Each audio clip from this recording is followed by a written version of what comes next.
En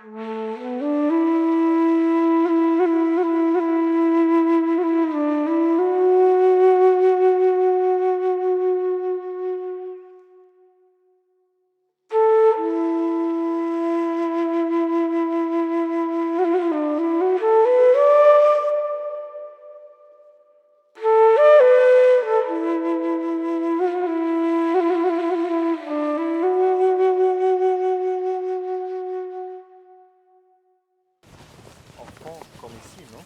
Oui. Ah oui, oui, la mairie est très contente.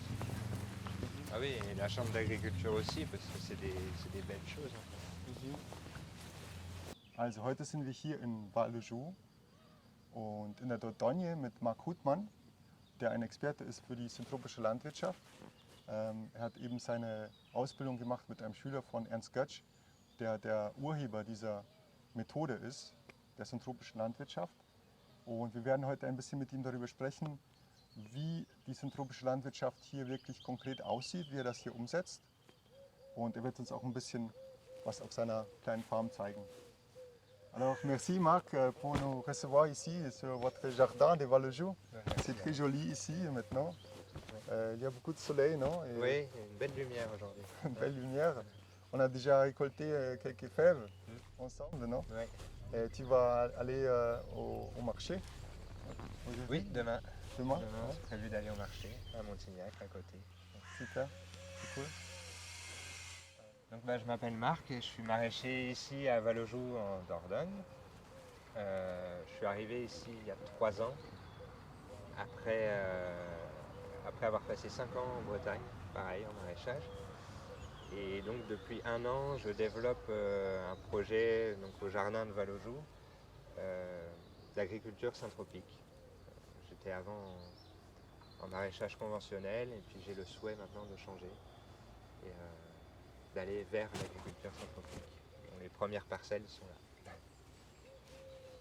Super.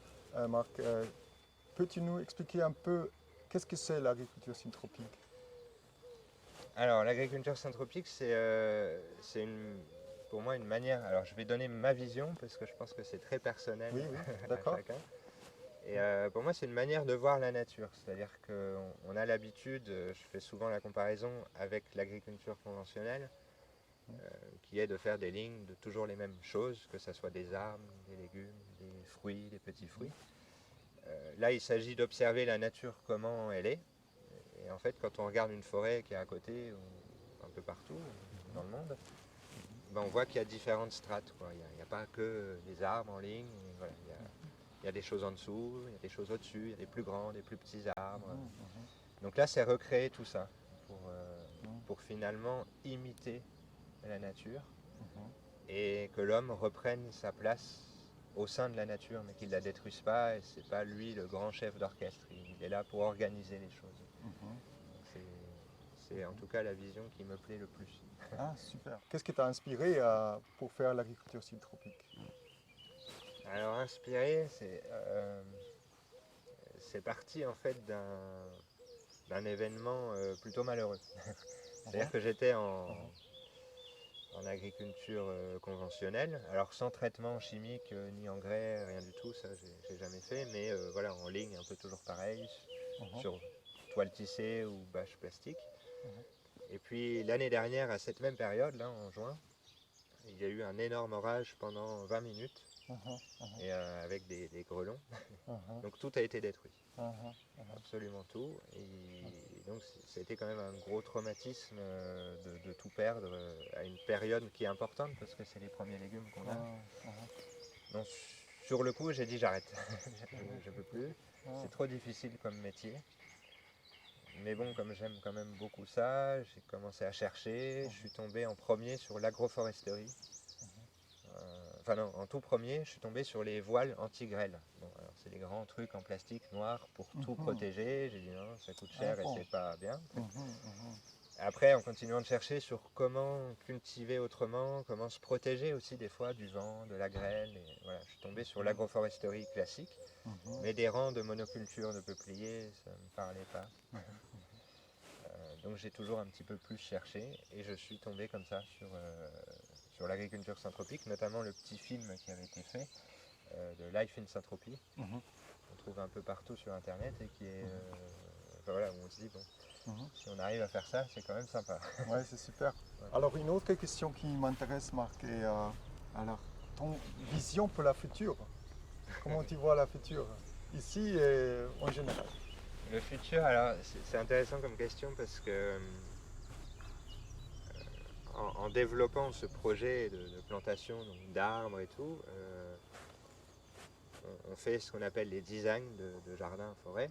Et donc on réfléchit qu'est-ce qu'on veut dans 40 ans. Ah bon, donc 40 ans. Voilà, à peu près. Des fois ça peut être plus, des fois un peu moins. Mais ouais. bon, ici on s'est posé la question en disant dans 40 ans, qu'est-ce qu'on veut ici? Ah, Donc finalement c'est pas pour nous.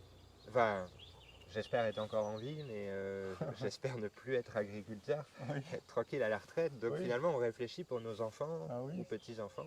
la prochaine génération, non? Et ça, c'est très intéressant parce que c'est une autre manière de penser. C'est quand même faire quelque chose maintenant pour la génération d'après, parce que oui. nous, c'est fini, Ouais. c'est trop tard. Donc par exemple, ici, on a planté des noyers, parce qu'on veut des noyers, des grands noyers, et puis on est dans la région. Mais on les a plantés en graines. Ah oui, d'accord. Donc, Ouais. le temps que ça pousse, Ouais. que ça grandisse et que ça produise, Ah oui. on en aurait peut-être un peu, mais ça sera surtout ma fille qui en aura, je pense. D'accord. Voilà.